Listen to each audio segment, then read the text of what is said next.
Muhammad SAW yang kita nantikan syafaatnya di hari akhir nanti.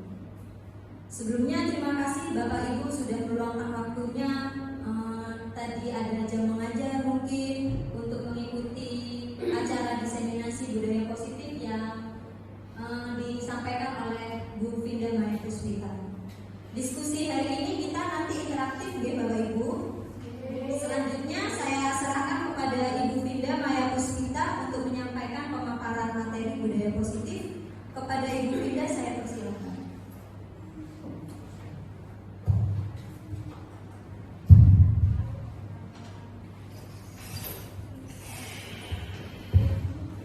Assalamualaikum warahmatullahi wabarakatuh. Waalaikumsalam warahmatullahi wabarakatuh. Terima kasih atas kesempatan yang telah diberikan kepada saya, Bu Diana. Bagaimana Bapak Ibu kabarnya? Terima kasih Bapak Ibu atas waktunya. Saya mohon maaf karena mengganggu waktunya Bapak Ibu mengajar pada siang hari ini untuk mengikuti kegiatan saya diseminasi modul 1.4 terkait budaya positif. Sebelumnya saya minta maaf juga karena mengganggu waktunya Bapak Ibu, mungkin sekarang lagi istirahat atau sedang melakukan kegiatan lainnya. Saya mengucapkan maaf dan terima kasih. Baik Bapak Ibu, ini adalah materi yang saya dapatkan ketika kemarin saya mempelajari modul 1.4 di pendidikan calon guru penggerak, di mana pada modul 1.4 ini saya diajari terkait materi budaya positif seperti itu. Nah, ini ada konsep inti terkait budaya positif. Di sini ada beberapa materi yang saya pelajari selama kemarin saya mengikuti modul 1.4. Yang pertama terkait perubahan paradigma belajar. Yang kedua yaitu disiplin positif. Kemudian yang ketiga nilai-nilai kebajikan. Dan yang keempat kebutuhan dasar manusia. Kemudian ada motivasi perilaku manusia. Kemudian posisi kontrol guru. Kemudian ada keyakinan kelas. Serta yang terakhir adalah segitiga restitusi. Baik.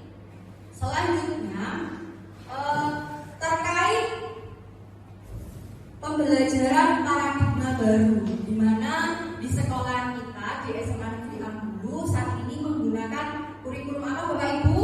Ya, baik. Di sekolah kita sekarang menggunakan kurikulum Merdeka. Nah, di pembelajaran paradigma baru ini pembelajaran yang berorientasi pada penguatan kompetensi dan pengembangan karakter yang sesuai dengan dimensi profil pelajar Pancasila. Ada berapa profil pelajar Pancasila Bapak Ibu?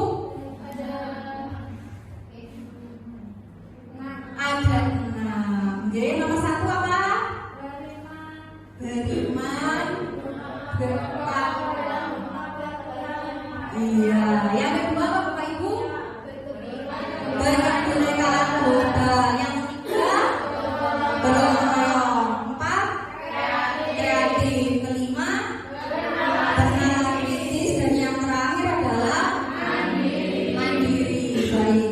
Kemudian menurut Bapak Ki Hajar Dewantara, tujuan pendidikan yaitu dilakukannya proses pendidikan adalah untuk menuntun anak, bukan menuntut anak ya Bapak Ibu. Kita itu menuntut anak dengan segala kekuatan kodrat yang ada pada anak-anak itu, agar mereka sebagai manusia dan anggota masyarakatnya itu nanti dapat mencapai keselamatan dan kebahagiaan yang setinggi-tingginya. Jadi kita sebagai seorang guru tidak boleh menuntut harus A, B harus B. Contoh, kamu wajib menjadi seorang polisi. Dulu saja, apakah kita menjadi seorang guru dipaksa Bapak Ibu? Tidak, mengalir dengan sendirinya kan? Sama halnya seperti anak-anak sekarang. Tidak boleh kita itu menuntut, bolehnya menuntun, dituntun. Layaknya seperti kita itu selayaknya seorang petani Bapak Ibu. Dia mau menjadi apa? Apakah kita menanam padi? Nanti ending-endingnya dia pun akan menjadi apa? Padi.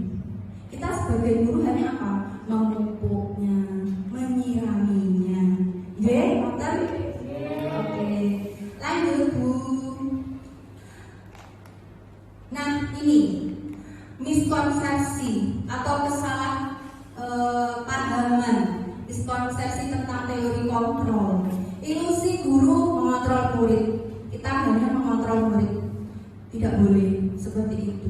Kemudian ilusi bahwa semua penguatan positif efektif dan bermanfaat. Ternyata tidak. Semua penguatan positif itu nggak efektif, tidak bermanfaat. Ilusi, hanya ilusi. Ilusi bahwa kritik dan membuat rasa bersalah. Dan yang terakhir adalah ilusi bahwa orang dewasa berhak memaksa. Karena kita selalu kita itu harus A, harus B. Dipaksa anak-anak harus A, harus B. Padahal sebuah itu nggak boleh. Kita harus apa? Menuntun. Oke. Nah ini mengubah paradigma stimulus respon ke pendekatan teori kontrol. Kalau berbicara tentang stimulus respon ke pendekatan teori kontrol, stimulus respon tentang dunia, realistis kebutuhan kita sama. Ternyata teori kontrol tentang dunia, kebutuhan kita berbeda kan Bapak Ibu? Tidak sama. Sama halnya seperti anak-anak pun seperti itu, tidak sama.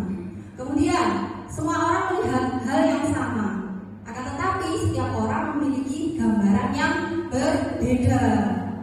Nah di situ ada stimulus respon tentang dunia dan teori kontrol tentang dunia. Oke, lanjut Bu Olivia.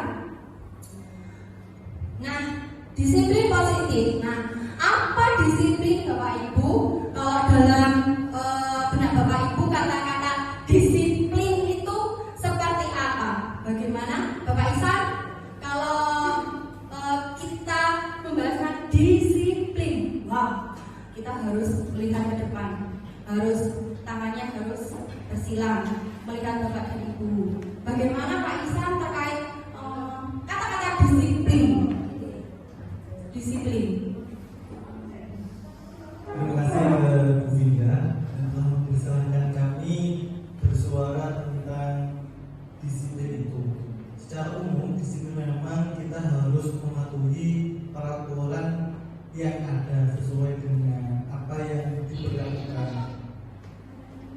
Tapi mungkin untuk penyesuaian dengan istilah kurikulum kita, disiplin itu kalau kita memiliki istilah apabila dalam PBB atau tentara seperti itu terlalu kaku. Iya. Mungkin lebih di kurikulum kita lebih membahasakan bagaimana kita harus mengontrol diri sendiri supaya pembelajaran berlangsung dengan normal. Baik, ya itu menurut Pak Isan. Terima kasih Pak Isan atas pendapat yang telah diberikan oleh Pak Isan. Jadi kalau seandainya disiplin berbicara, oh kamu harus disiplin, harus sakit gitu ya Pak Isan ya, nggak boleh oleh kanan, nggak boleh oleh kiri Bapak Ibu.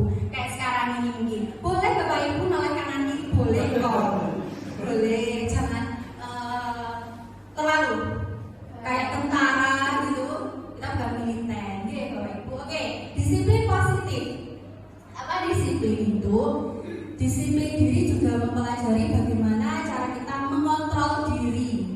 Karena kita tuh harus mengontrol diri ya Bapak Ibu. Dan bagaimana menguasai diri untuk memilih tindakan yang mengacu pada nilai-nilai yang kita hargai. Dengan kata lain, seseorang yang memiliki disiplin berarti mereka bisa bertanggung jawab pada dirinya sendiri seperti itu terhadap apa yang dilakukan, karena mereka mendasarkan pada tindakan pada nilai-nilai kebajikan universal. Nanti ada nilai-nilai kebajikan universal. Kemudian disiplin diri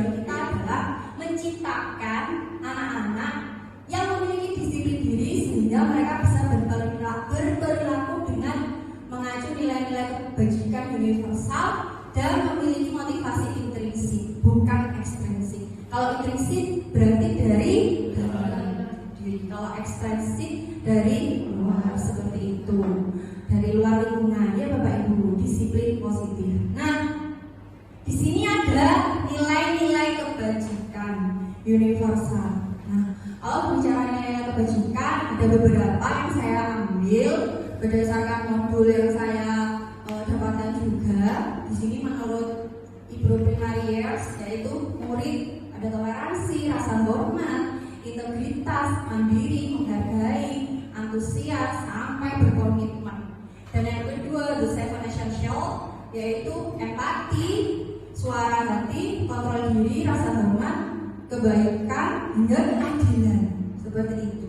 Nah, yang terakhir adalah seperti di kurikulum Merdeka, yaitu profil pelajar Pancasila ada 6: berakhlak mulia, berkebinekaan global, mandiri, gotong royong, bernalar kritis, dan mandiri. Ini adalah nilai-nilai kebajikan. Nah, yang kita ambil di kurikulum Merdeka yaitu di profil pelajar Pancasila dari ke-6 elemen tersebut. Oke, baik Bapak Ibu. Oke, ternyata kita disuruh untuk ice breaking. Maklum Bapak Ibu wong Jawa, jadi bahasa Inggrisnya agak kepleset-pleset. Oke, di sini ada ice breaking. Bapak Ibu bisa berdiri dan cara tegak. Biar kita tegak. Mulai dari tadi pagi kita sudah berjumpa dengan upacara bendera yang katanya harus disiplin, berdiri tegak, hormat kepada bendera merah putih, sampai terus kemudian mengajar, ya tidak boleh ngelak-ngelak, kata Bu Fardia. Sangat sekali ya Bu, capek sekali ya kan. Oke, di sini ice breaking-nya Marina gini. Marijo. Kemudian kalau begini, menari. Iya, kemudian kalau menara atas. Mungkin Bapak Ibu sepertinya pernah deh. Ya, ada yang pernah? Benar pernah? Tidak pernah? Oh ya, baru ya. Ini nanti kita bisa terapkan kepada peserta didik kita ketika mereka mungkin nantinya ngantuk, kemudian mereka bosan menghadapi pembelajaran yang telah kita sampaikan. Nah, sekarang kita coba dulu ya Bapak Ibu. Marina Marijo menari di menara. Bisa? Diana bisa? Oke. Coba lagi ya Bapak Ibu. Marijo. Iya, oke, berarti Bapak Ibu harus berkonsentrasi. Menara Marijo menari di menara. Menara Marijo di menara. Oke, ya. Karena apa nih? Kita konsentrasi. Biar apa? Iya, melatih ingat. Terus habis itu kita biar tidak ngantuk ya kan Bapak Ibu, biar semangat. Karena nanti kita masih jam 3 ulangnya. Oke, saya lanjutkan lagi ya. Menara Marijo menari di menara. Marijo Marina di menara. Oke, tepuk tangan. Bagaimana Bapak Ibu, masih ngantuk? Ya, nanti ini kita bisa berikan kepada peserta didik kita agar mereka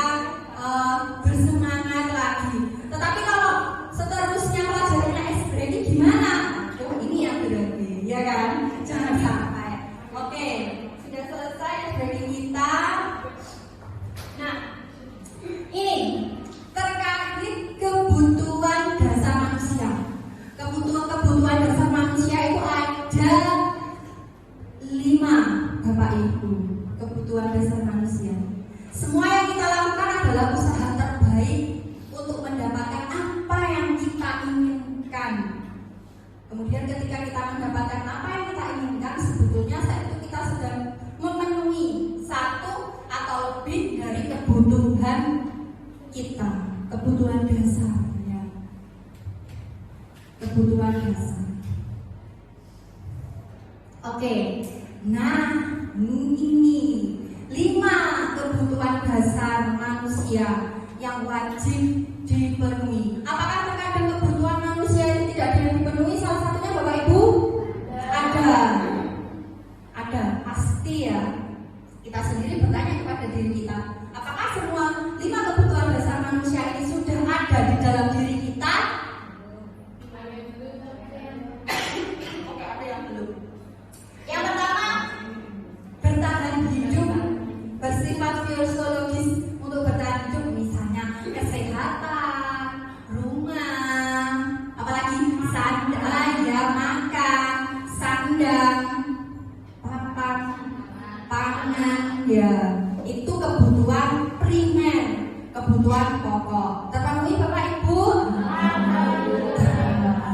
Yang kedua, rasa sayang dan rasa diterima. Ya, seperti sekarang ini kita di sekolah, apakah kita memiliki rasa diterima sesama teman, kasih sayang sesama teman, Bapak Ibu? Ya, love, sarani, ya bagaimana? Ya, kita kan selalu harus mendapatkan itu, rasa kasih sayang, kemudian kita diterima oleh lingkungan kita, oleh keluarga kita. Kemudian penguasaan.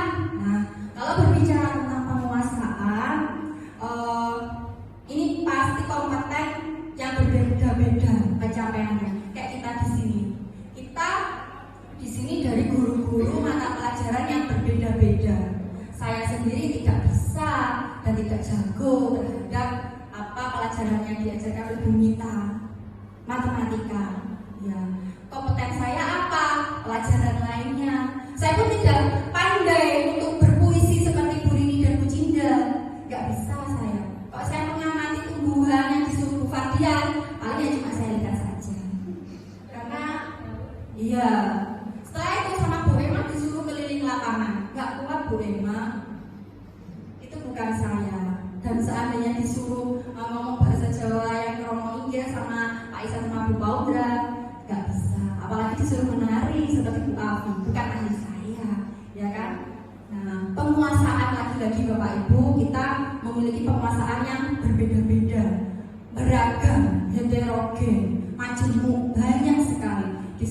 Disuruh nulis fisika. Apa itu fisika? Belum tentu kita semuanya bisa, ya kan? Seperti itu Bapak Ibu, penguasaan. Nah ini kebebasan, freedom. Apakah kita sudah memiliki sebuah kebebasan dalam hidup kita, Bapak Ibu? Kadang-kadang kita terbelenggu akan sebuah waktu ya, apalagi sekarang kita itu berada di lingkup bekerja yang harus mengharuskan Senin sampai Jumat harus berjibaku dengan anak-anak, dengan pekerjaan kita. Terkadang memang kita itu tidak terbebas, masih terikat. Kalau berbicara tentang kebebasan, ini kebutuhan akan kemandirian. Nah, saya sendiri merasa ya untuk kebebasan masih butuh waktu ya, apalagi kita sekarang ini terikat oleh jam dinas juga. Kesenangan, wah ini bersenang-senang, barusan kita ice breaking ya, sedikit melepas masa penat ya. Ternyata kita itu walaupun sudah dewasa, kita juga perlu bermain Bapak Ibu, ya kan? Maksudnya terforsir, harus tegang yang katanya tadi disiplin. Wah, ternyata kita juga perlu untuk apa? Bermain-main seperti itu. Nah, ini adalah 5 kebutuhan dasar manusia. Kita juga terkadang apakah kita sudah memenuhi 5 itu ya? Terus anak didik kita, peserta didik kita, apakah dia juga terpenuhi 5 kebutuhan dasar? Terkadang banyak sekali mungkin kita menyampingkan apakah sudah peserta didik kita itu sudah mencapai 5 kebutuhan dasar itu. Orang kita saja terkadang masih belum mencukupi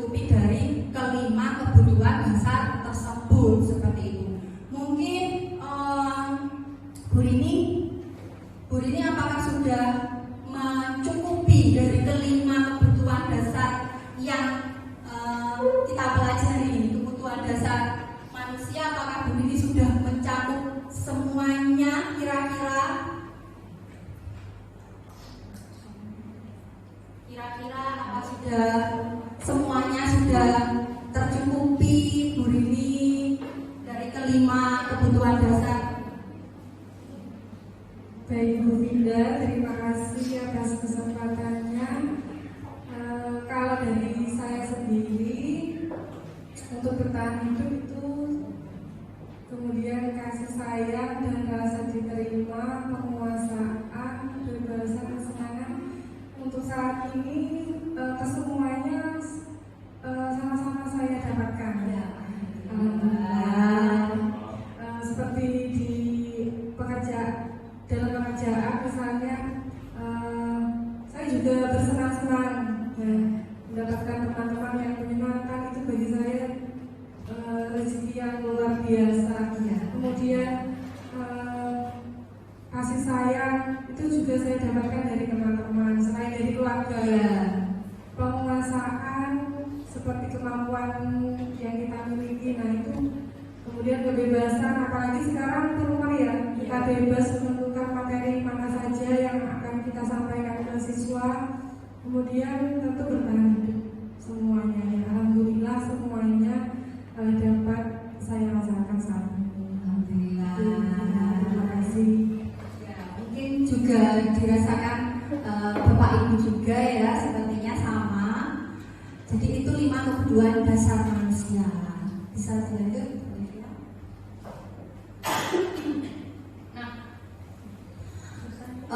Selanjutnya yaitu terkait motivasi perilaku manusia. Kalau berbicara perilaku manusia, untuk menghindari ketidaknyamanan atau hukuman, untuk mendapatkan imbalan atau penghargaan dari orang lain, itu adalah motivasi ekstrinsik, yaitu ketika kita melakukan sebuah tindakan atau perilaku, ternyata itu ada motivasinya Bapak Ibu, ada dari dalam dan dari luar. Dari dalam untuk menjadi orang yang mereka inginkan dan menghargai diri sendiri dengan nilai-nilai yang mereka percaya. Terkadang kita melakukan sesuatu memang dapat imbalan atau enggak pujian dari orang lain seperti itu. Kalau dari luar, kemudian untuk menghindari ketidaknyamanan atau hukuman. Contoh anak-anak, terkadang mereka melakukan sesuatu tindakan karena apa? Mereka takut dihukum, ya kan? Kemudian tidak nyaman, akhirnya mereka melakukan motivasi perilaku tersebut seperti itu. Nah, kemudian kalau dari dalam dirinya untuk menjadi orang yang mereka inginkan dan menghargai diri sendiri dengan nilai-nilai yang mereka percaya atau kepercayaan yang timbul dari dalam mereka sendiri, itu yang timbul perilaku yang kita lakukan seperti itu untuk motivasi perilaku. Nah, di sini ada 3: hukuman, konsekuensi, dan restitusi, Bapak Ibu. Kalau hukuman itu biasanya tidak terencana, murid tidak tahu apa yang akan terjadi atau tidak dilibatkan. Kemudian kalau hukuman itu bersifat satu arah dari kita biasanya, atau tidak dari orang tua, orang yang lebih dewasa. Kemudian kalau hukuman berupa fisik atau psikis. Kalau fisik disuruh berlari-lari mengelilingi lapangan ketika mereka melanggar. Kemudian mereka disuruh jongkok ketika melanggar, tidak mengerjakan PR, itu namanya hukuman fisik. Kalau konsekuensi itu terencana atau disepakati sesuai dengan aturan. Kemudian murid tetap dibuat tidak nyaman. Karena apa? Masih saklek seperti itu. Sikap guru selalu memonitor murid, dipantau terus-terusan, dimonitor kemanapun gerak-geriknya itu masih dalam pantauan kita. Nah, kalau restitusi yaitu proses menciptakan kondisi bagi murid untuk memperbaiki kesalahannya. Karena mereka memiliki salah, akhirnya diperbaiki kesalahannya. Dan yang terakhir adalah proses kolaboratif yang mengajarkan murid untuk mencari solusinya sendiri, solusi terkait permasalahan atau apa yang mereka lakukan seperti itu. Jadi mereka mencari solusi dan jalan keluar sendiri seperti itu. Silakan Bolivia boleh itu. Silakan Bolivia boleh. Nah ini identitas gagal terkait hukuman, konsekuensi serta restitusi. Di situ ada disiplin. Kalau disiplin itu konsekuensi sama restitusi, Bapak Ibu. Kalau hukuman itu sesuatu yang menyakitkan, harus terjadi. Mereka disuruh berlari-lari, kemudian mereka disuruh jongkok. Itu kan sesuatu yang menyakitkan yang harus terjadi. Nah, kalau konsekuensi sesuatu harus terjadi. Sedangkan restitusi yaitu merupakan sebuah pilihan. Kalau hukuman tidak nyaman untuk murid, anak untuk jangka waktu panjang, kemudian murid juga akan tersakiti, terus sistem tidak akan berjalan jika murid tidak takut sampai kalau restitusi atau konsekuensi itu korban bisa diabaikan. Kalau restitusi korban mendapatkan ganti. Kalau konsekuensi murid anak dibuat tidak nyaman. Kalau restitusi anak mendapatkan sebuah penguatan. Jadi dikuatkan seperti itu Bapak Ibu. Serta kalau restitusi itu murid belajar bertanggung jawab atas perilaku yang telah dia lakukan. Kalau restitusi seperti itu. Bisa dilanjutkan Mbak Livia. Nah ini kalau hukuman, awas kalau dilakukan lagi ya, nanti awas kamu. Itu yang namanya hukuman Bapak Ibu. Awas kalau netral, lakukan apa yang saya katakan, itu konsekuensi. Kalau restitusi, apakah hal ini yang sesungguhnya ingin kamu lakukan, itu restitusi. Beda bahasanya Bapak Ibu antara hukuman, konsekuensi sama restitusi seperti itu. Nah, lagi nah ini Bapak Ibu, saya mempelajari bab ini sangat-sangat senang sekali karena ini terkait 5 posisi kontrol kita sebagai seorang guru. Dari situ saya memahami ternyata selama ini saya memakai kontrol yang salah. Ada 5 posisi kontrol guru Bapak Ibu. Yang pertama, penghukum. Kedua, pembuat merasa bersalah. Ketiga, teman. Kemudian keempat, pemantau. Dan yang terakhir adalah sebagai manajer. Ternyata setelah saya pelajari Bapak Ibu, posisi kontrol yang paling pas, yang paling baik yaitu kita sebagai seorang manajer. Seperti itu. Lagi boleh ya, sebagai manajer. Nah, ini adalah contoh-contoh penerapan 5 posisi kontrol Bapak Ibu. Di sini ada bahasanya seperti apa. Kalau penghukum, patuhi aturan saya. Penghukum ya Bapak Ibu. Atau awas, kamu selalu saja salah. Jadi menyalah-nyalahkan terus. Selalu, pasti selalu yang terakhir selesai. Ketika mungkin ada anak-anak yang mengerjakannya itu terakhir, selalu pasti kata-kata selalu itu terkesan menghukum Bapak Ibu ternyata. Kemudian pembuat merasa bersalah. Bagaimana pembuat merasa bersalah? Ibu sangat kecewa sekali dengan kamu. Berapa kali Bapak harus memberitahu kamu ya? Gimana coba kalau orang tua kamu tahu kamu berbuat begini? Jadi mereka itu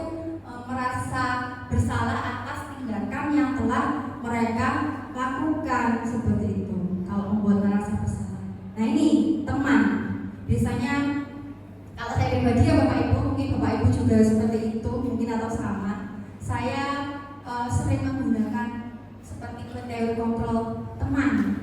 Ayo bantulah demi Bapak ya. Ayo ingat tidak bantu. Ayo ingat tidak bantuan Bapak selama ini. Jadi kayak kepada teman itu Bapak Ibu.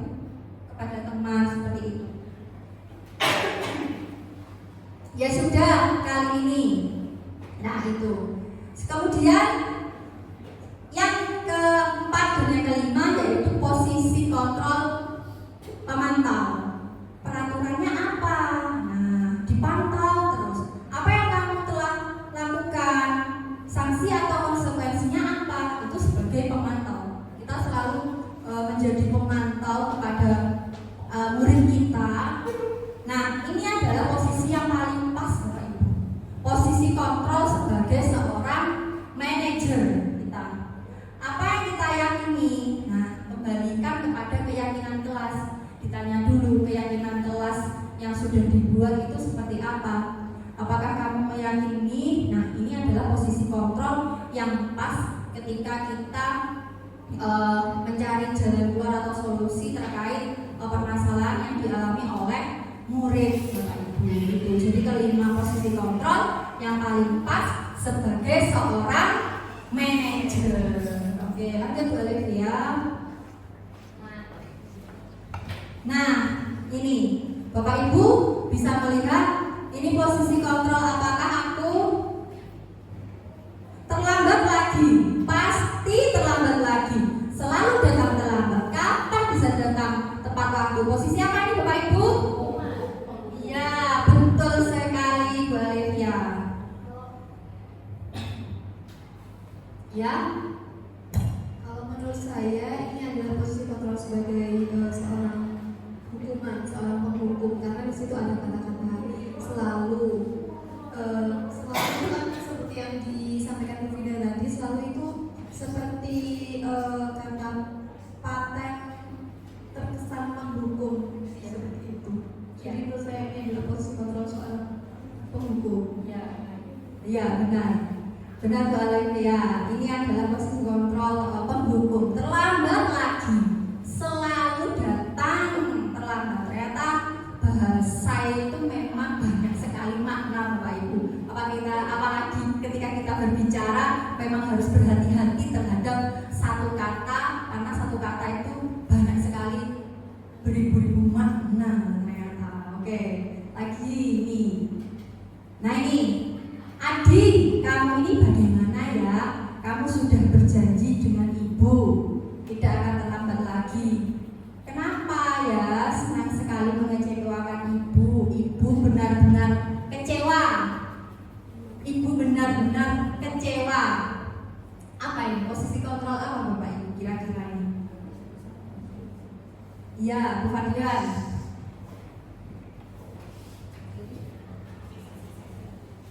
Baik, menurut saya Bu Vida, dengan kalimat ini, Adi kamu bagaimana ya? Kamu sudah berjanji dengan ibu tidak akan terlambat lagi. Ya, nah, kalau menurut saya ini posisi kita sebagai kontrol membuat rasa bersalah nih. Oh, jadi ini membuat si anak yang melakukan kesalahan tadi merasa bersalah, dan kita sebagai kontrol juga mengungkapkan kalau kita itu kecewa, sehingga menambah anak merasa bersalah. Oh iya, baik Bu Fadlian. Terima kasih Bu Fadlian. Iya ini sebagai apa tadi Bu Fadlian? Pembuat rasa bersalah. Nah ini dari kata-kata terlambat lagi. Kenapa ya senang sekali mengecewakan ibu? Ibu benar-benar kecewa sekali. Itu adalah pembuat merasa anak kecewa. Bersalah. Maaf, bersalah. Oke, lagi ini ada lagi posisi kontrol. Apakah aku, Bu Olivia? Ya, next. Nah ini posisi kontrol. Apakah aku? Baik, itu bisa dilakukan. Apakah besok akan ada masalah untuk kamu agar bisa hadir tepat waktu ke sekolah? Tidak Pak, saya bisa hadir tepat waktu. Baik, saya hargai usaha untuk memperbaiki diri. Apa ini kira-kira Bapak Ibu? Posisi kontrol sebagai seorang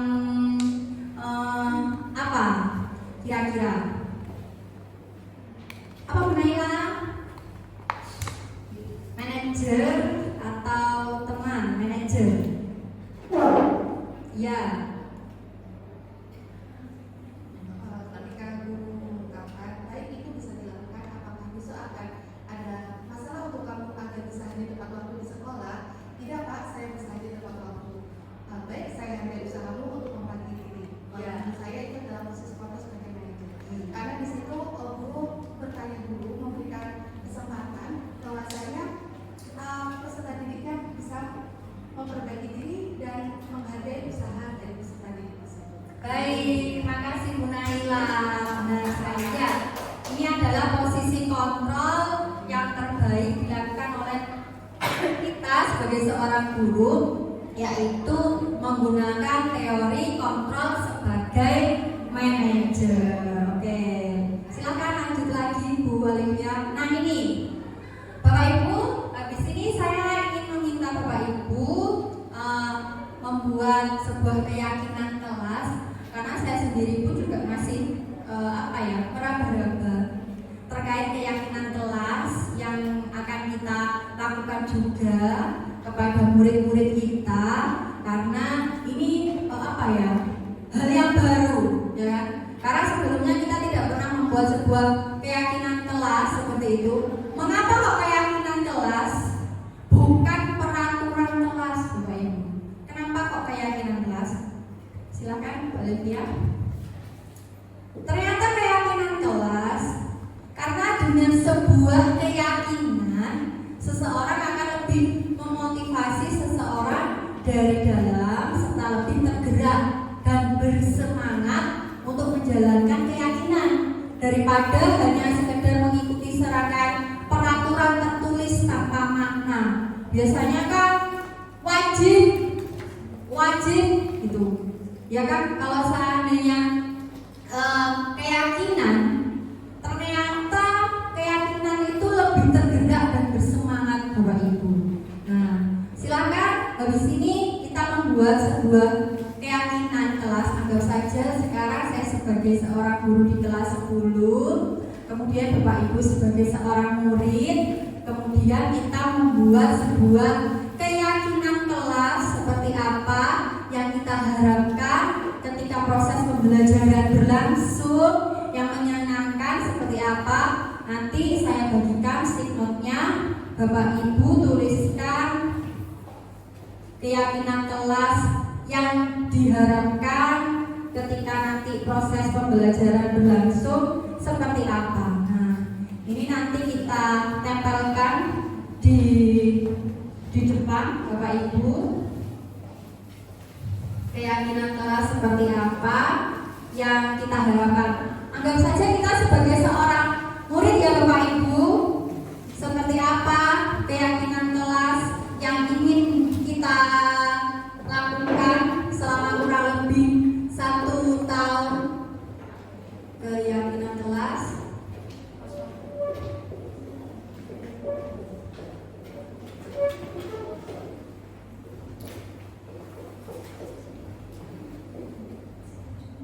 nah ini, silakan Bapak Ibu boleh ditulis di kertas stick note-nya terkait keyakinan kelas yang ingin dilakukan di dalam kelasnya.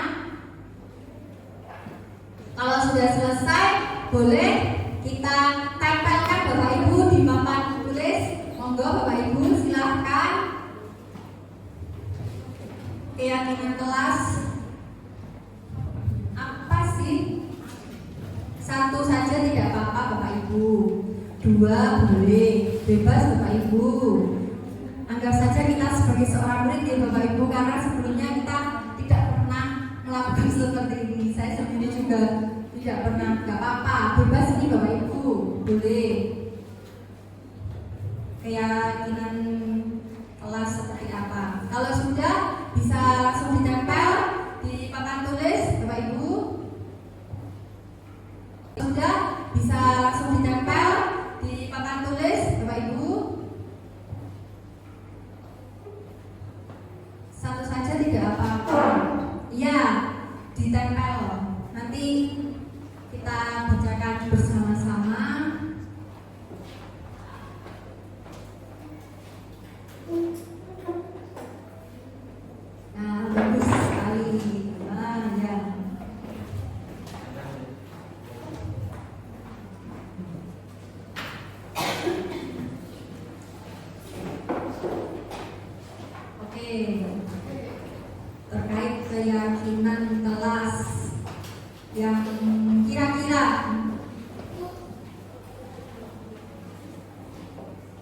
nantinya akan kita yakini bersama.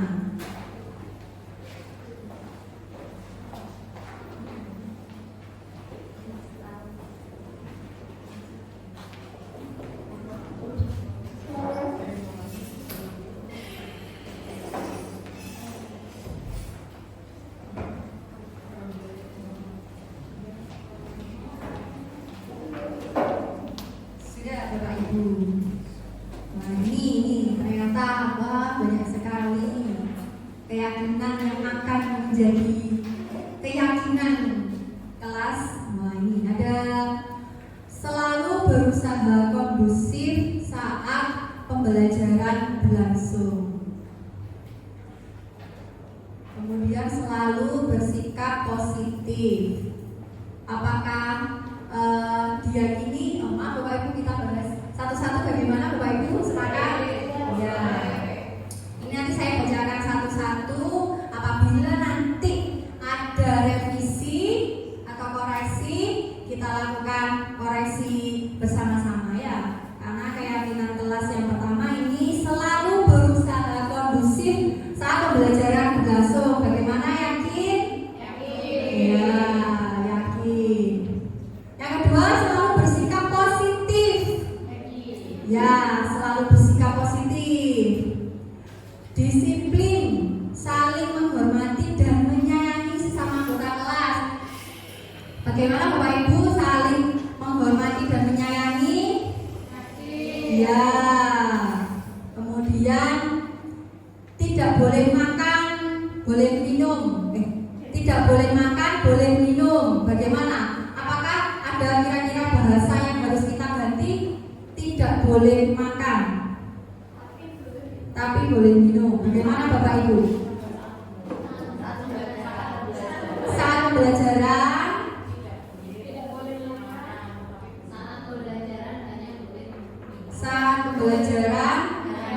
hanya boleh minum. Ya, kita ganti seperti itu ya Bapak Ibu. Hanya boleh minum. Nah, ini kita revisi ya Bapak Ibu. Ketika haus. Nah, ini saat pembelajaran hanya boleh minum Bapak Ibu. Ketika haus saja. Oke. Terus ini bekerja sama menjaga kebersihan kelas. Bagaimana Bapak Ibu? Mantap. Mengerjakan tugas tepat waktu. Oke. Nah ini maksimal keterlambatan masuk kelas 15 menit. Kelamaan. Oh iya, kelamaan. Bagaimana? Kita perlu untuk mengganti? Ganti. Bagaimana Bapak Ibu? 5 menit ya Bapak Ibu. Kalau 15 menit terlalu. Ya, 5 menit ya maksimal keterlambatan masuk kelas 5 menit. Nah, menghargai Bapak Ibu guru atau teman yang berbicara di depan. Yakin dia Bapak Ibu? Ya. Nah ini datang tepat waktu dan selalu izin kepada yang bertugas jika ingin keluar kelas. Bagaimana? Bu, tadi tidak sesuai Bu dengan yang datang maksimal 5 menit terlambat sama datang tepat waktu. Bagaimana berarti ini? Harus dikasih catatan. Yang mana? Digabung Bu yang Oh iya, digabung. Jadi bagaimana enaknya ya? Ini jika terlambat 5 menit, maksimal 5 menit, selalu izin kepada yang bertugas jika ingin masuk atau keluar kelas. Seperti itu. Mantap. Ini jadi tadi dijadikan satu ya. Oke. Terus ini saling menolong. Bagaimana saling menolong termasuk keyakinan? Ya, yakin. Karena kalau ada teman kita yang sedang mengalami kesusahan, kita wajib untuk menolong. dalam posisi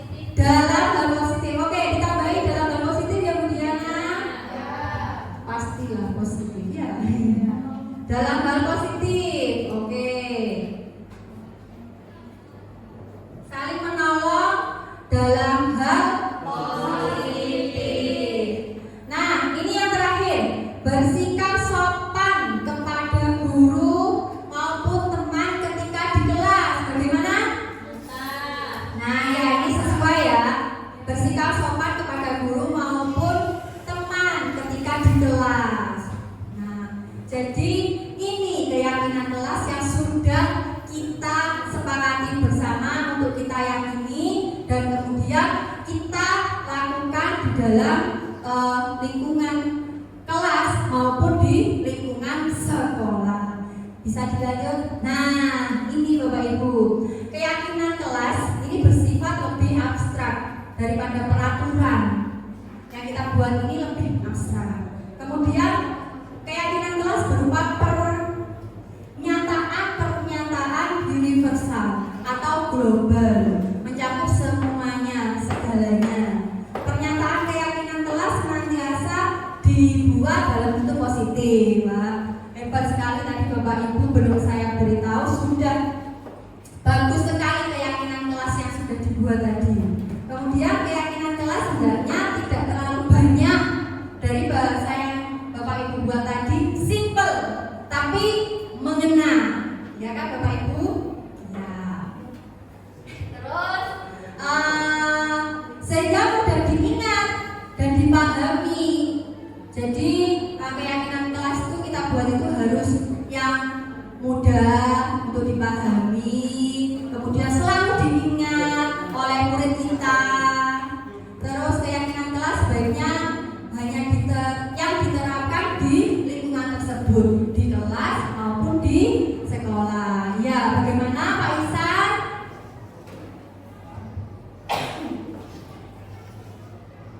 Terima kasih Bu Hinda. Izin bertanya. Iya Bapak.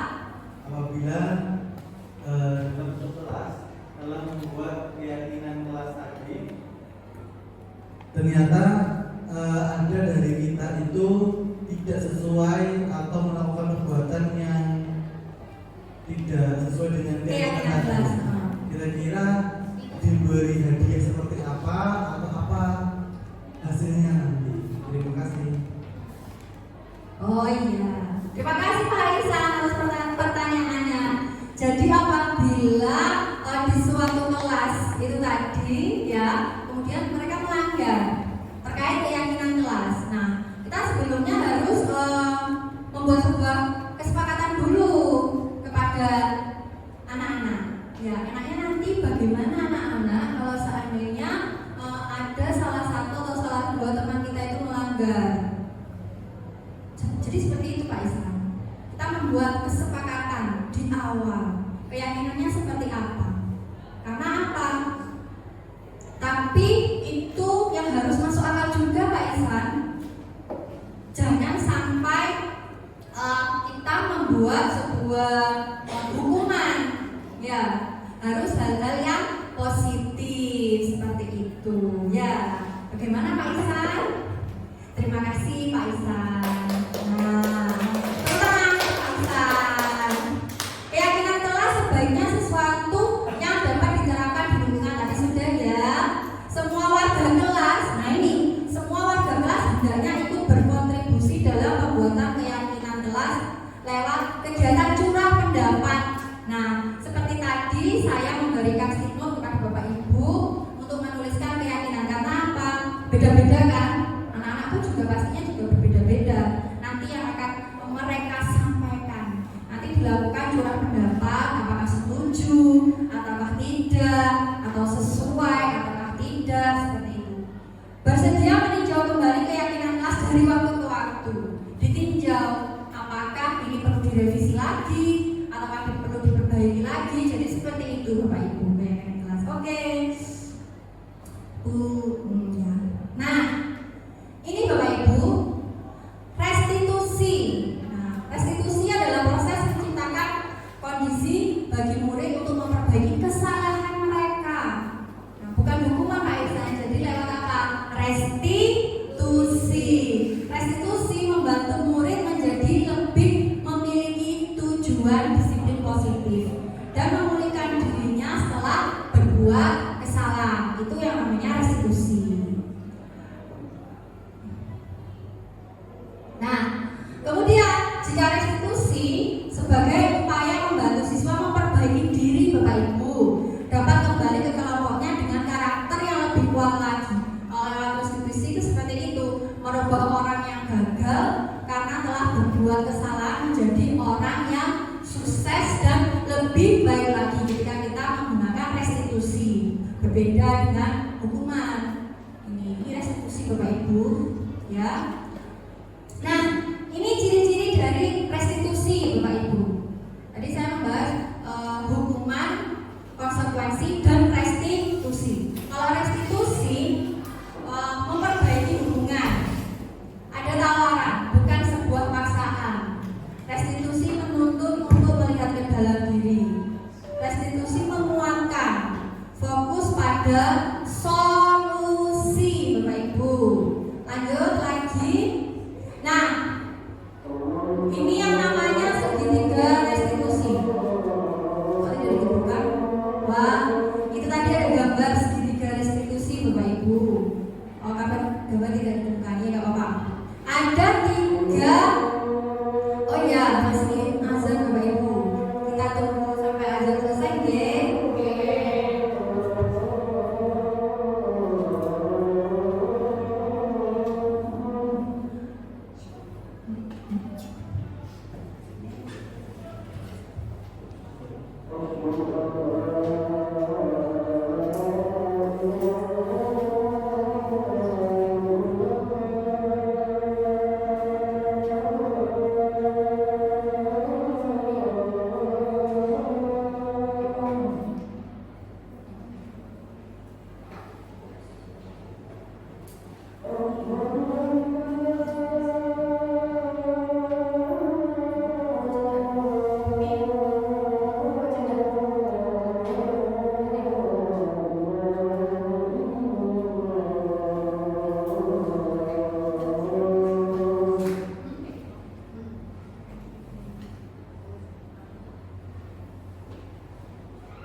jalan keluar ketika siswa kita atau murid kita mempunyai sebuah permasalahan, kita menggunakan segitiga restitusi.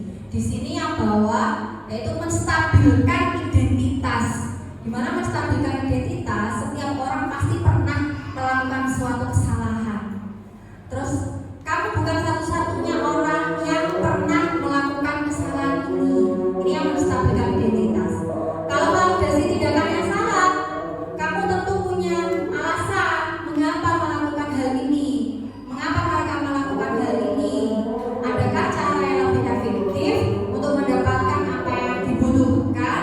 Yaitu validasi tindakan yang salah. Dan yang terakhir adalah menanyakan keyakinan yang sudah ada. Keyakinan kelas apa yang telah disepakati bersama.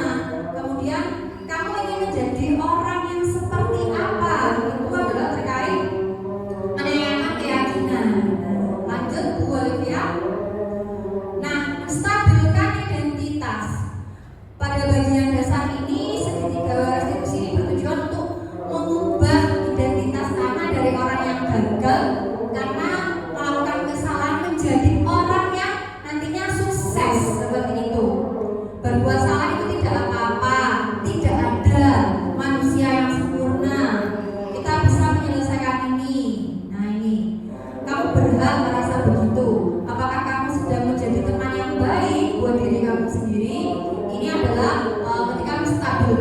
identitas. Kemudian yang kedua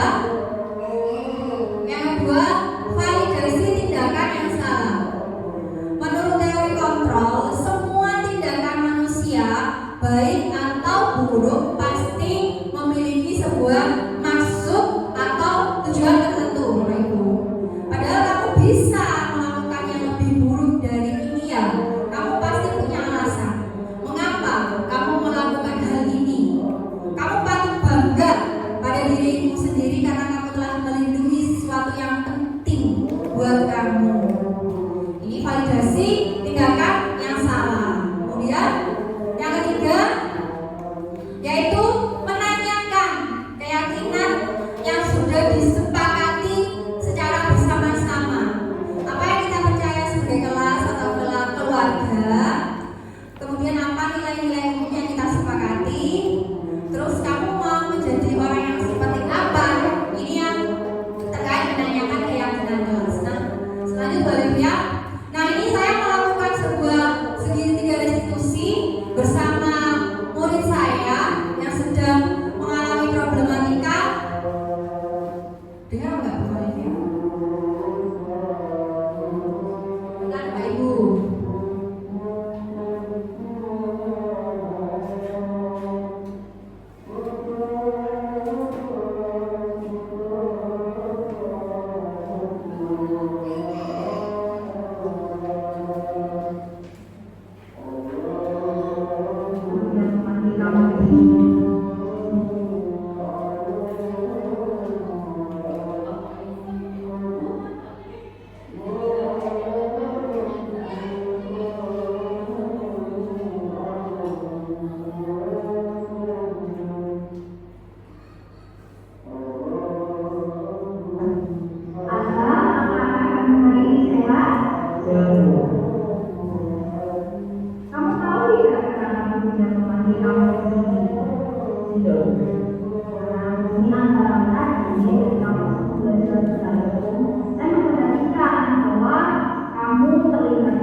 murid saya mengalami sebuah permasalahan karena marah kepada orang tuanya karena tidak dibelikan HP, sehingga ketika di kondisi di kelas itu dia itu murung. Di situ saya menanyakan sebuah keyakinan kelas apa yang sudah kita buat. Akhirnya dari situ dia muncul jalan keluar yang nantinya akan dia peroleh. Seperti itu Bapak Ibu. Saya tidak langsung menyalahkan kenapa ketika mengikuti pelajaran saya dia murung, ada apa.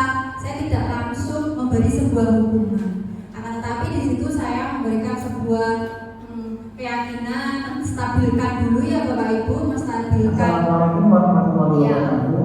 Perkenalkan, nama saya Muhammad Al-Nabi pertama dari kelas 11 Menurut saya pembacaan masalah tersebut sangat efektif karena siswa dapat menyelesaikan masalah tersebut dengan tenang tanpa emosi sehingga siswa dapat menyadari kesalahannya. Sekian, terima kasih. Wassalamualaikum warahmatullahi wabarakatuh. Nah ya, jadinya apa ya? Jalan keluarnya dia mengerti solusi yang terbaik agar tidak timbul suatu kesan yang kita itu menyalahkan kepada murid Bapak Ibu. Jadi segitiga restitusi seperti itu. Harapan kita semuanya kita dapat menerapkan segitiga restitusi ketika murid kita mengalami sebuah permasalahan yang telah dihadapi. Oke, lanjut Mbak Levia. Oke, wah alhamdulillah sekali Bapak Ibu. Itu adalah pemaparan materi dari saya. Terima kasih, semoga bermanfaat. Pemaparan materi budaya positif dari saya. Semoga Bapak Ibu bisa melaksanakan di dalam kehidupan di kelas maupun di sekolah. Salam guru penggerak, tergerak, bergerak, menggerakkan. Terima kasih Bapak Ibu. Saya kembalikan kepada Ibu Diana. Alhamdulillahirrahmanirrahim. Selesai sudah penyampaian materi yang disampaikan oleh Bu Finda terkait budaya positif. Semoga kita sebagai guru dapat memberikan contoh yang baik, menjadi tauladan yang baik untuk siswa-siswi kita melaksanakan budaya positif di kelas maupun di sekolah. Saya punya pantun Bapak Ibu. Jalan-jalan ke kota, pergi pagi pulang malam. Terima kasih kepada peserta yang sudah datang. Semoga bisa memberikan kesan yang mendalam.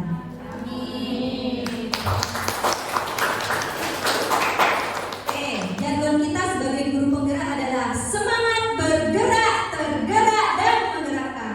Guru bergerak Indonesia maju. Saya ini acara pada siang hari ini kurang lebihnya saya mohon maaf yang sebesar-besarnya. Wassalamualaikum warahmatullahi wabarakatuh.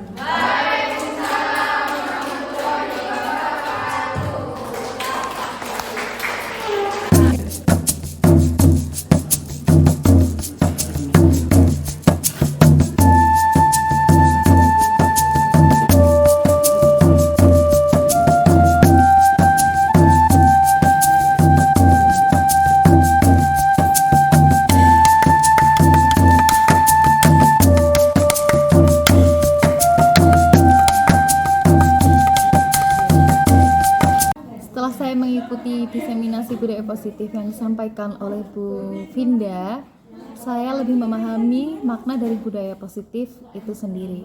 Nah, yang paling menarik menurut saya ada lima posisi kontrol dalam penangani siswa. Ternyata apa yang selama ini saya sampaikan atau lakukan kurang tepat. Posisi kontrol yang paling baik sebagai guru terhadap siswa adalah sebagai manajer, di mana saya sebagai guru tidak membuat siswa merasa bersalah, tidak menghukum, melainkan saya lebih menuntun dan mengarahkan untuk menemukan solusi permasalahan yang baik dan muncul atas kesadaran siswa sendiri. Terima kasih, tetap semangat Bu Finda dalam tergerak, bergerak, dan menggerakkan. Perkenalkan, nama saya Ibu Putri, saya guru ekonomi. Jadi setelah saya mengikuti diseminasi budaya positif yang disampaikan oleh Bu Finda, sekarang saya menjadi lebih memahami makna dari budaya positif itu sendiri. Yang paling menarik menurut saya yaitu ada 5 posisi kontrol guru dalam menangani siswa. Ternyata yang saya sampaikan selama ini itu kurang tepat. Jadi apa yang saya sampaikan ini posisi kontrol yang sebaiknya dilakukan oleh guru itu yang membuat siswa tidak merasa bersalah dan tidak menghukum siswa. Dan yang sebaiknya dilakukan oleh guru itu adalah sebagai manajer, yaitu mengarahkan siswa untuk menemukan solusi dari permasalahan itu, baik yang muncul atas kesadaran siswa sendiri maupun muncul dari luar. Jadi saya sekarang menjadi lebih paham dan akan berubah menjadi lebih baik. Semangat terus Bu Vinda, tetap semangat dalam tergerak, bergerak, dan menggerakkan. Terima kasih.